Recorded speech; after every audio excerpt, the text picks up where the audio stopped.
So James, hi, good morning. How are you? Good morning. I'm great. How are you? I'm great. Thank you so much. I wanted to thank you so much for being a part of our Valentine's Day Disrupt here at Modern Muse. I want to give you a little background about what we're doing. So Valentine's Day is a big deal for women and men because I feel like there's a lot of anxiety that's built into it, from society down to your friends. Are you single? Are you dating? What do you think you're going to get for Valentine's Day? There's all this pressure that comes around being attached and being in a relationship around this time. And I know because I've been there, and I've had to modern muse myself out of kind of those crappy feelings that we feel for really no reason at all. So I want to give you a little background on what Modern Muze is. My best friend, Julie Scott, and I started this platform for women, for diverse women of all walks of life, to find a way through education and experiential events and just great content by great people like yourself to kind of find your own muse and define what it is for you in all these areas that makes you feel good.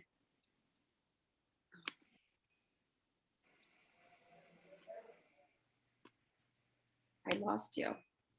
Can you hear me, James? Yeah, I can hear you. I don't know what's going on. Ay. Back to meeting.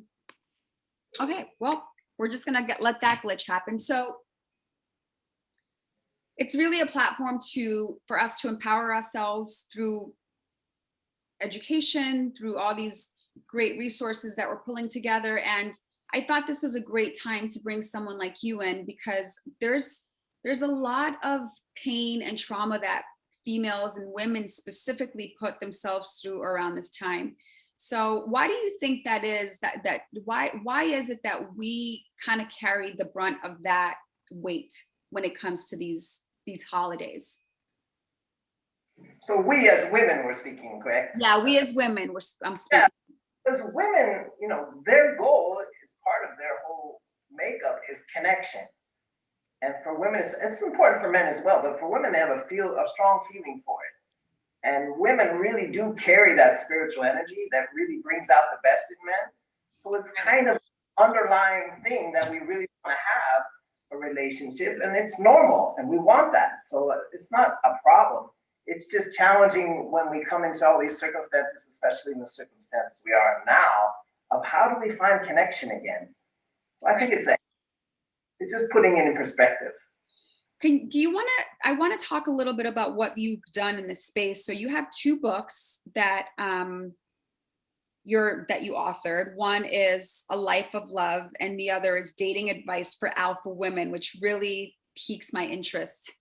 Tell us a little bit more about that process and where you are with that, and how you got started in this industry. And because first of all, guys, I want to let you know that I have a professional and a personal relationship with James. He was someone that I spoke to at the very beginning of this relationship, and you gave me the most incredible advice in terms of communication with my partner. So that's why I was like, we have to have James on. So tell us a little bit more about your journey, how you got here, and why this kind of work is so important to you. Well, how I got here first is I got married, and when I did, it was very inspiring to me to just be able to feel that kind of connection and what's possible with that. And shortly after that, I met my mentor, and her name is Dr. Pat Allen, and I studied with her for about 4 years. And she's a brilliant woman. She's 85 now, and she inspired me in so many ways. And actually, the books that I wrote are written with her. And after studying with her, it just gave me a chance to work with other people and to just learn about these different concepts, and also my own journey of going through this kind of alpha thing that men and women go through. And alphas are a balance, ideally, of masculine and feminine energy. And for an alpha, it's really hard to connect to a person because there's so much conflict, especially between men and women who are both alphas. And that's why when we're working with you as well, is to learn how to speak that language so we can communicate, connect with each other in a way that one person feels respected, the other one feels cherished. And the language patterns I learned from my mentor have been invaluable to so many people. It really changed so much for me. I mean, it really changed the way that I thought of how I communicated really with everybody. Yeah. So you wrote an article that you sent me, which I thought was genius and I loved, and I sent to our entire team at Modern Muze to read. And it's called the 3 reasons why men aren't falling in love anymore. And you and I spoke about this 3 years ago or whenever that was. But can you give us a little bit more information? I want everybody that's going to be watching this, whether you read the article or not, I think this is great information to talk about, because it really comes down to intimacy. Sex as intimacy, not using it as a tool, but intimacy and how to really connect, and why it's so important to give intimacy the space and the time that it needs for a relationship to flourish, in starting with a friendship rather than the sexual relationship. Yeah, absolutely. And that's pretty much the gist of the article is we really need to, for a relationship to last, we really need this element of friendship. And in our society, we're so about chemistry and, you know, who's hot and this kind of thing, that we forget that an underlying thing that's really going to make a relationship last is your friendship with that person. Right. And my clients, when I'm talking to them, I have to ask them, hey, is he your friend? Wow. Because it's like an adversarial relationship, like it's me against you. And we really need to cross that bridge. And how do you cross that bridge? It takes time. And one of the first of the 3 points was to take your time before you have sex, because friendships are really best built before you have sex, before you have intercourse. Right. Because get into intercourse, then, especially for men, then we forget about everything. And we forget if we even like the person. Physiologically, you make mention of the fact in the article that it may be harder for men to kind of stop themselves, even though they know innately that they want a friendship and that they want intimacy. It kind of again does it fall on our lap then to kind of be the ones to push the brakes a little? Absolutely. My teacher was very fond of this, and she would always say, women have the veto right. And that means they have one word that they really need to know, and that word is no. Right. And it's a very powerful word, because men, as you were talking about, they get ahead of themselves. Like we meet you, ready to have sex with you, ready to, you know, go on trips with you, ready to, you know, move in with you, all kinds of stuff, way ahead of themselves. Right. It really takes time. And one of my favorite words is courtship. Courtship is a test of time. And it takes at least a year to get to know somebody. And the longer you take to know them, the more comfortable you're going to feel. It makes so much sense, but in practice, I can see why it's so hard. You know, you get into, you know, you've been single for a while and you meet this guy and the chemistry's there and everything. I mean, I hear it all the time, and they're like, it's right. And, you know, he's not ready for a relationship yet, but all the signs are there. We just sometimes jump into these situations because we think that maybe we can change how the person may feel afterwards, or we can, you know, sex brings people closer together. But you're saying that friendship is actually the direct line to intimacy and to creating a space that's well, that's what creates love. You become friends, you let time kind of, you get to know each other. But so what are some things that you can leave? Because for example, here's one question that I got this morning. What advice do you give for someone who is ready for a relationship and frustrated they haven't met them yet? So I'm reading between the lines here, and I'm saying frustrated they haven't met them yet. So there's a lot of dating happening in between. So I'm thinking that this is a question that's asking just that. How do we go from dating to a relationship, which is exactly what you're talking about? Well, that's why I suggested people, I call it filling in the other 23 hours. Mm-hmm. I know that you can spend the morning together, you can spend daytime together, because a lot of relationships nowadays, they're just meeting up at night, right, and they spend together, but there's no connection into their lives or fitting together. What's your experience, or what advice do you give for people who are online dating? Because I feel like online dating is kind of a conduit to kind of that world too. It's like, let's meet up. It's like a very passerby. I mean, I don't know. I haven't been on one, and I'm not being judgmental. I'm asking, what are the right protocols for online dating? Because I've heard a lot. I've heard success stories, just like I've heard horror stories. And right now, especially during COVID and during all this that we have going on right now, it's really hard for people to go out there and meet quality, genuine people. Absolutely. And in some ways, that kind of goes to our theme, which is about friendship. And friendship, it can take your time. So in some ways, it can be better because you don't have that initial chemical rush of being right next to somebody.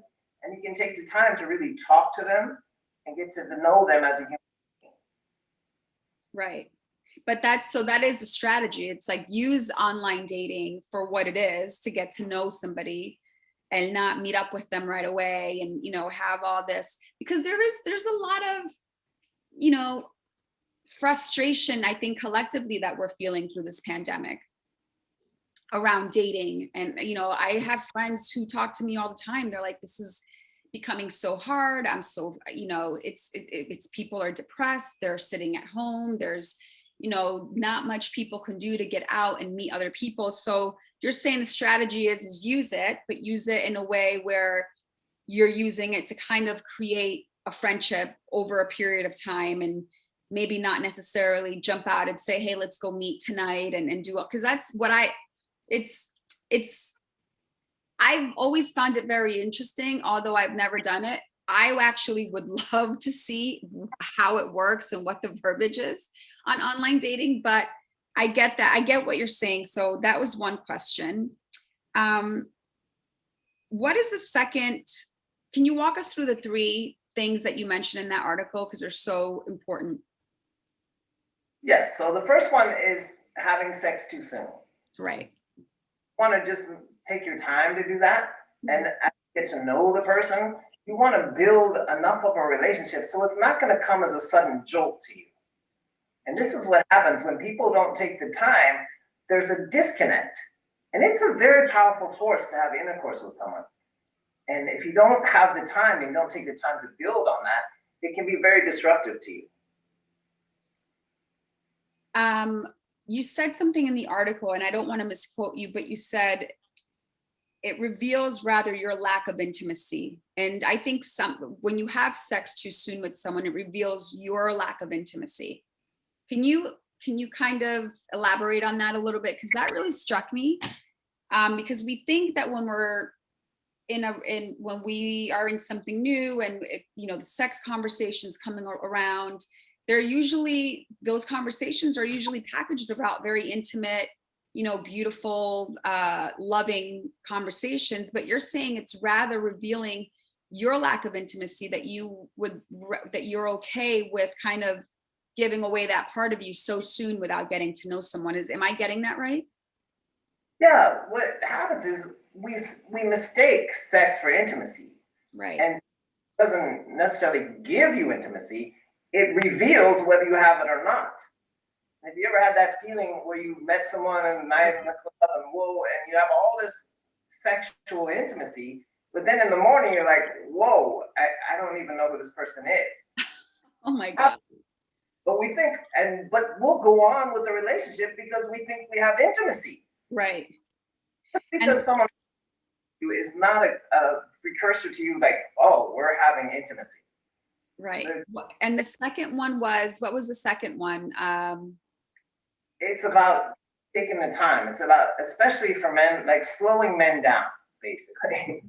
And the key is you don't want to kill their enthusiasm, because men, they can see you, they pick with their eyes, and they're like, I want her. And that's a good. You want to encourage their enthusiasm, but you also want to slow them down enough so they can get to know you as a human being.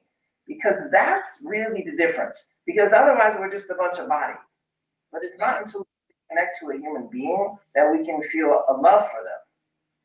I love that. I love that we're talking about it, not just, I wanted to bring this specific article up because sometimes the wording of these things, like you'll see in magazines, how to get the guy of your dreams to fall in love with you. And no, this is rather the way that you're presenting this to us, or to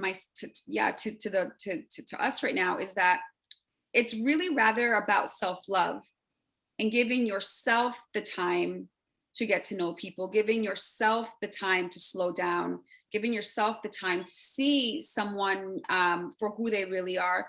And it's not really about, hey, how to hold on to the guy of your dreams, because that's kind of what the bigger conversation is really about: self-love and being whole just as we are. And I know that when you're alone and when you're single and when you're in a pandemic and there's all this stuff going on, that's a really hard concept to grasp, because you can get lonely. And let's talk about how being lonely sometimes is too okay. Well, the funny thing is, you have to first be able to be an I before you can be a we. Right. Trust, because a lot of the deals Kind of people, reframing lonely, right, is what you're saying, reframing the term lonely. yeah, so lonely is, you have to, unfortunately, we have to love ourselves first, Right. and then love other people. So this aspect of loneliness, especially in the pandemic, but it makes us have to actually just deal with ourselves. And at first that can be a struggle, but it's really a gift, because once you can be by yourself, your choices are much better. Because if you can't be by yourself, you got to take whatever you can get. Right. And put it away. But what this pandemic's helping us, to me, is to be more selective. Because we want to be with people, not only just to be with somebody, but people that we actually like. Right. Yeah, I've had this conversation a few times over the last year since March with a couple of my girlfriends, and I empathize with them because I know what it's like to be on the other side. But even relationships are very complex. People are just complex beings. I'm complex, as are you. Men and women are different in so many ways. What are just some basic, when I called you, we talked about basic communication strategies that should be so obvious, but sometimes are not. Like the way you phrase certain things. What are your basic, like, go-to pieces of advice for women and men? Because I know you coach both women and men, to kind of bridge that gap a little bit, because we do hear and listen and communicate vastly different, women and men. Absolutely. And the best thing, the best tool I ever learned from my teacher, and I think it's the most valuable thing that I want to share with you guys, is how to speak to men and women. So, for example, say I want to ask something of a man. Then first I'm just going to say, if you want to just talk to him and say, hey, I have some uncomfortable feelings about this situation, about how we're interacting. When would be a good time to talk about it? And he goes, yeah, sure, great, when? I can talk to you about it now. And the first thing, and this is what I always try to share with women, is that whatever you're trying to make a change in a man, is first appreciate what he already does. Oh, because James. Yes. I'm hearing it again, and it's so good. It's so good because you forget these things. Appreciate where you are first. It really works, because men, you think they live for it, but men live for appreciation. Wow. That's what they live for. They just do stuff to make you happy. Hopefully. But what they want in return is appreciation. Right. And if you know that, you're going to get much further. So if you say, I really appreciate how you helped me with this and helped me with that, and you did this and the other thing, you've already disarmed him. Right. I love women, and I work with a lot of women, but women always know how to make a man better.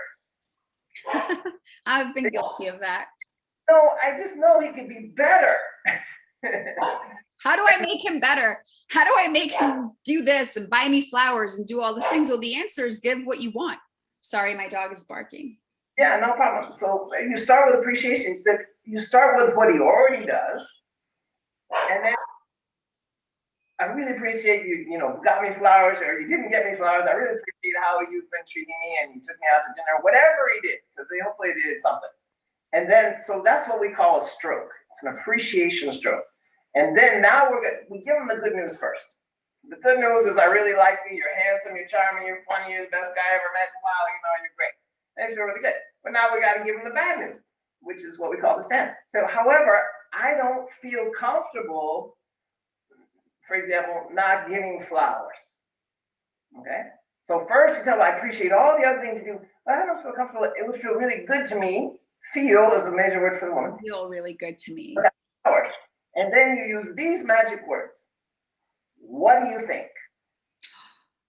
I remember that. What do you think? Because that's what triggers him, because men, you want to ask them what they think, so it triggers their masculine part of their brain, their problem-solving part of the brain.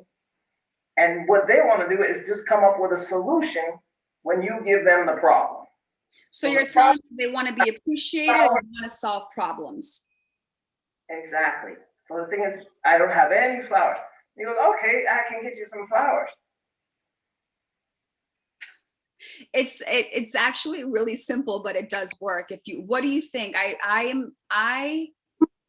So you're saying the word feel, talk about my feelings rather than I need or I want flowers. Exactly. Because we're trying to create polarity. So the polarity is between feeling and thinking, masculine and feminine. So when you as a woman share how you feel, you ask him what he thinks, you're creating polarity. Right. And that's what we're looking to do. And when you stimulate him to think, then he's going to come up with a solution, hopefully. When we spoke, you also made mention of, do I want to be, to me, you asked me, you said, do you want to be cherished or do you want to be, respected? Because those are two very different things. And one is more masculine, one is more feminine, but you get to choose. And then you choose a man that would rather be cherished than respected, if that's what you wanted. So me as Zulay, the woman, I want to be cherished. And there are certain ways through my communication and ways that for me to get that. Can you talk a little bit about those things? Because this is what really changed everything for me. Well, that's what these language patterns are talking about, is if you want to be the more feminine, then you share how you feel. Right. And if you're more masculine as a man, like when I work with men, I'm constantly sharing with them, look, just tell them what you want and what you think. And as a woman, you tell them what you don't want and how you feel. How you feel. Wow. And it sounds simple, but it really rewires your brain, especially because nowadays we're all alphas. We're all working hard. We got to use our masculine energy as women to masculine energy to accomplish a lot of things in the world. But we need to know how to shift gears when we want to. So an alpha theoretically should have the flexibility to either be masculine or feminine. There's no right or wrong. It's the ability to access both that makes you truly alpha. Okay, let's shift gears a little bit because I know that we were waiting for more questions, but those are the two that have come in. But I know a lot of people that are in relationships that to the outside world, it looks dead. When is a relationship over? What are the signs that we need to move on and we need to move on with dignity and we need to just look elsewhere for the love and the appreciation and what we're looking for? Because a lot of times, myself included in the past, you keep making excuses. You make excuses for yourself, you make excuses for them. So what are the telltale signs that a relationship has reached its dead end and it's time to pack it up and go? Well, there are two main signs. And before I say that, I'll say this. I'll tell you, it's not over if you're still mad or you're still sad. Okay, so if you're still fighting, you're still duking it out, it's not over. Ooh. And I'm reluctant to really end anybody's relationships, and I don't, because you can learn so much from people. And we need, like all of my clients, I work with somebody who's dating someone, because when you're in the ring, you'll learn a lot more. Right. But in answer to your question, there's two signs. One is apathy and the other is empathy. So apathy means that you're bored. Like you've done this a million times and you just don't have that charge anymore. Like you're just done. You just feel bored. Like the things that used to make you sad and cry and binge the ice cream those things are just not having the same effect on you as like they used to. Exactly. You're apathetic. And that goes to what empathy is. You don't have that strong charge, that feeling anymore. And you realize a very important thing. They're not going to change. Right. And if I'm going to do this, I'm just going to be running the hamster wheel round and round, doing it over and over again. And those are the two things to look for. Apathy, I mean, do I just feel bored? Like there's no change going to happen. And empathy is like, I care about that person, but it's not going to go anywhere because it's just not going to happen. There's no change.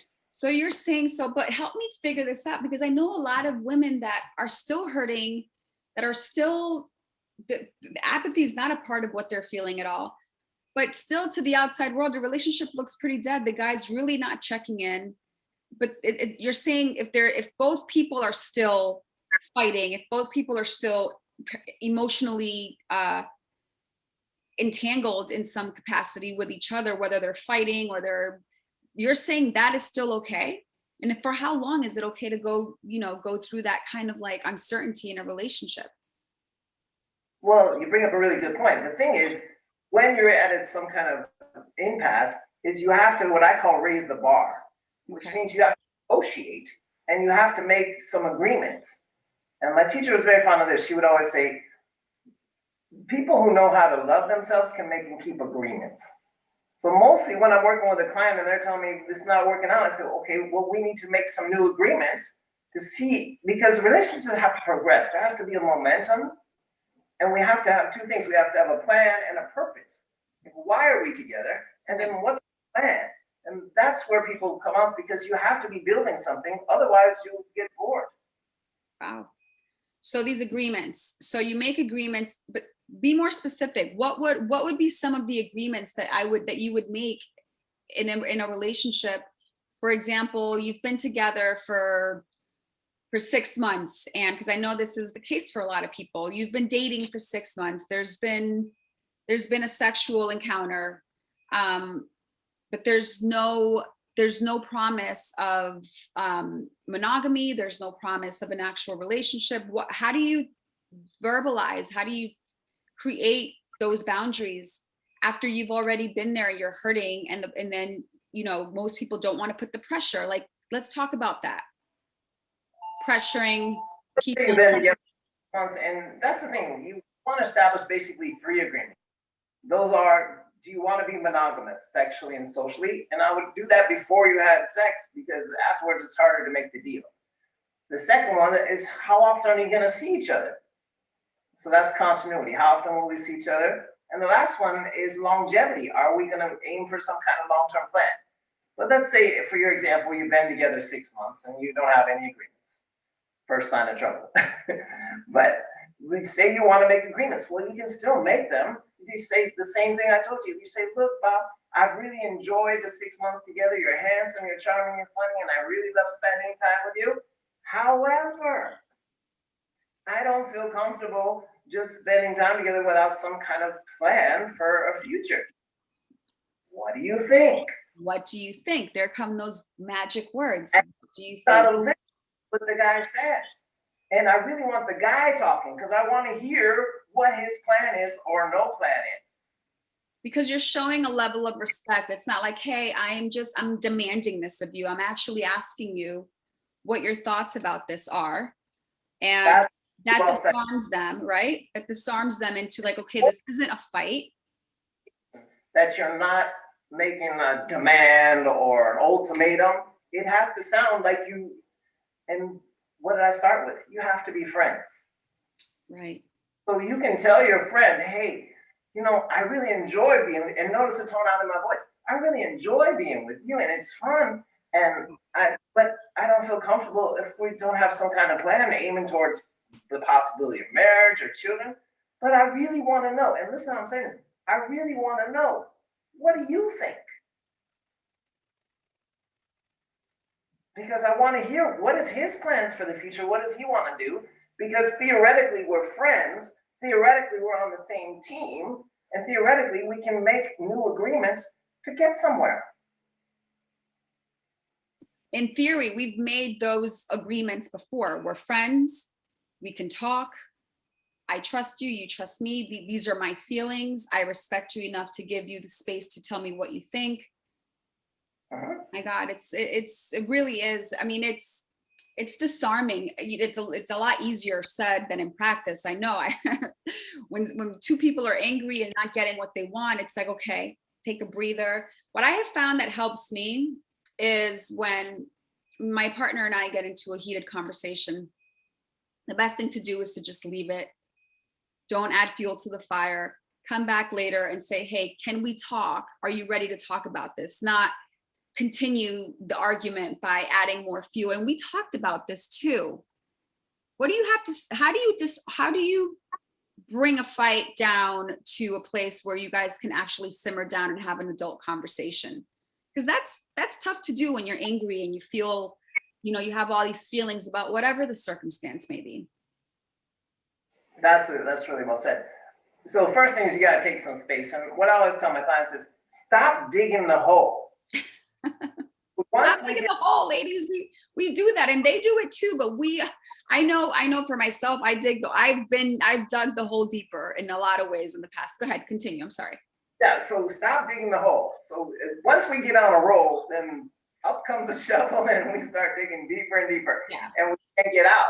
Okay. So first, stop digging the hole. And then you have to realize, and this is a very good tool my teacher taught me, is you have to remember, people have the right to be themselves. That's a tough one, right? Always remember, people have the right to do what they, doesn't mean you agree with it. To agree with them, right? Is the right to be themselves. So one of my favorite tools, she would say, look, say the guy does something you really don't like. You say, look, you have every right to do that. And this is, again, it's another disarming thing because we're friends. You have every right to do that. However, I don't feel comfortable with it. You see what I'm saying? Granting people the space to be who they are. They have a right to, even if you don't agree with it, they have a right to do the most outlandish thing you can think of. They have the right to do it. But whether you're going to want to be with them, well, that's a different story. But I always say this, look, they have a right to do it. And I expect people to make mistakes. I just want to know, what do they want to do about it? Well, say the guy makes a mistake and you find it's really egregious and you're like, man, you have every right to do that, but that does not work for me. Right. I don't know that. What do you think about doing that differently? And how can we do better? And I want a guy can do something about it. Again, it comes down to, can he solve the problem? It's because so solve the problem. Right, because in all essence, I mean, as hard as it is to actually utter those words when you're angry and you feel hurt, that is the truth of the matter, is that we're all in our own divine right to be who we want to be, to evolve at the rate that we want to evolve. And it's up to the other person to make the decision to either accept that for themselves or not. Yes, and it comes down to this ability to negotiate. Right. Okay. So sometimes when we're mad, we're gonna try to intimidate the person, which means do it my way or else. Or seduce, look at all I've done for you. How come you don't do what I want you to do? But what we're looking to do is negotiate, which is you have every right to do that. However, I feel uncomfortable. How about we do something different? And come up with a new agreement. And this is really the difference, because just getting mad, it doesn't do much. What for? It's fruitless. It really is. It's fruitless. And we think that, and this is what sometimes when they get mad and they think he's gonna read my mind and he's gonna know what to do. But I'm saying, no, you gotta talk, you gotta know what it is. You say, look, you have every right to do that. I don't feel comfortable with that. How about we do it this way or that way? What do you think? How can we do better? Because I'm in the solve problems business. So my guy is not a big flower. Problem. Yeah. Wait, I want to go back to something you said earlier because I find it so funny, and I was thinking of ways to and we've had the conversation. My guy's not a big flower giver. He's a great gift giver, but he's not the guy that's just going to pop up with flowers. Now, my mom came over the other day and I was like, babe, see, I love flowers. And so, but that's still not enough. You're saying like, hey, I think that I really feel it would make me really happy to receive flowers sporadically for no real reason at all sometimes. How do you feel about that? No. Okay, so let's do it again. Teach me, because this is our next, yeah. Ask them what they think. But first, remember what I said from the first go. Thank you. He does so much. Yes.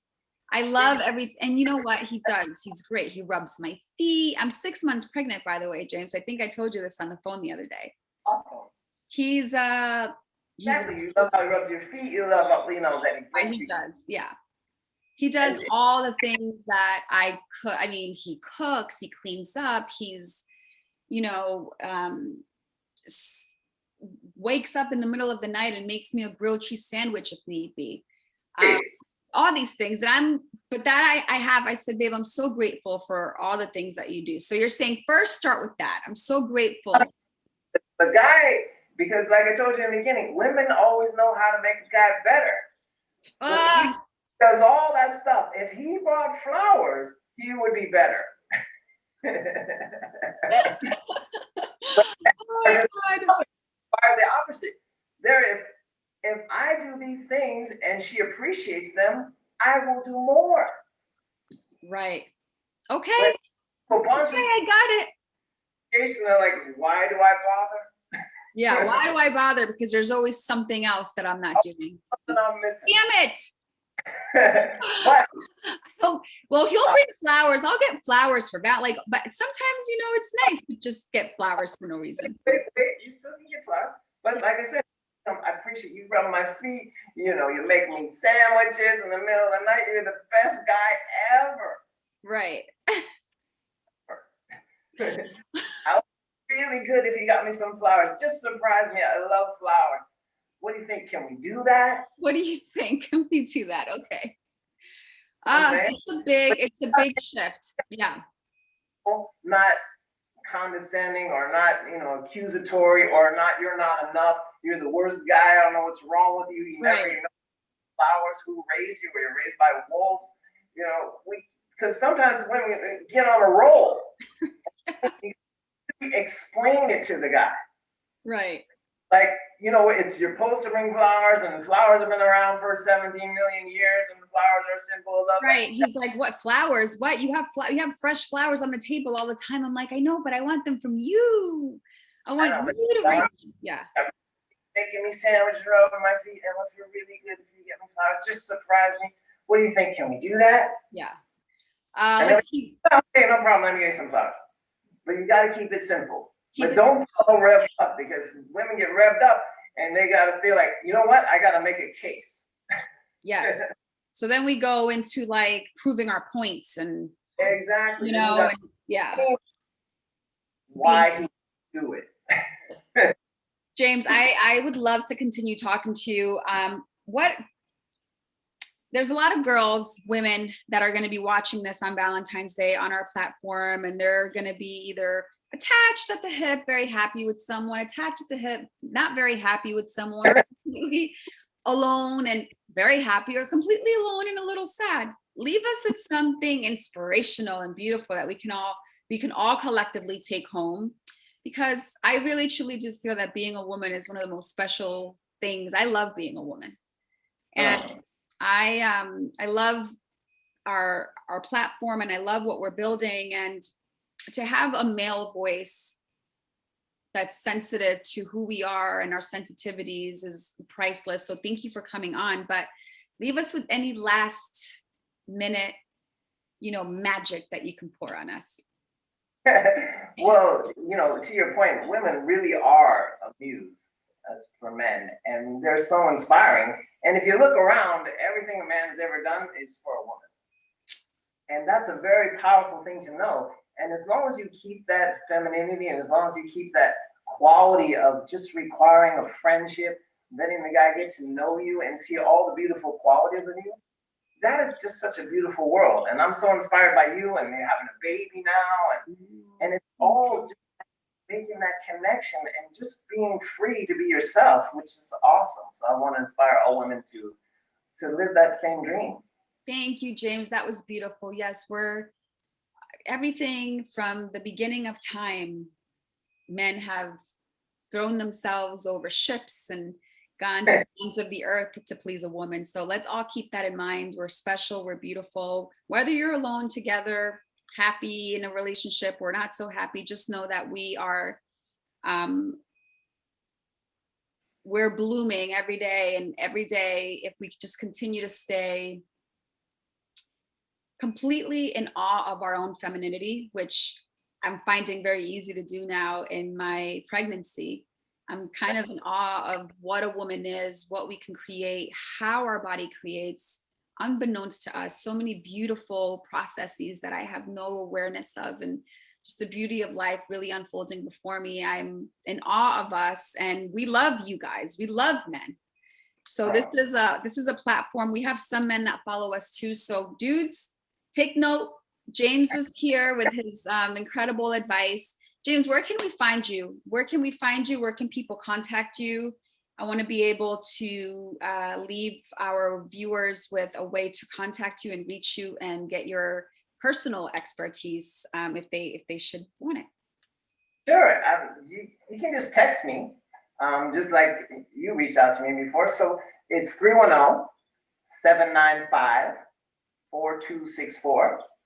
310-795-4264. And then I can send you my calendar link and we can talk and see what we can do for each other. I was just going to say that he has a great calendar link that he's very responsive to. And guys, I'm telling you, the conversations, I think we spoke three or four times, and it was invaluable. So James, thank you so much for joining us. I really appreciate your time. I said 30 minutes, it's 40-ish.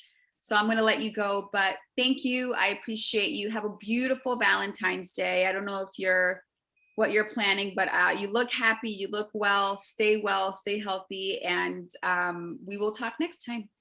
Okay, great. Thank you, James. Okay, right, bye. Guys, bye.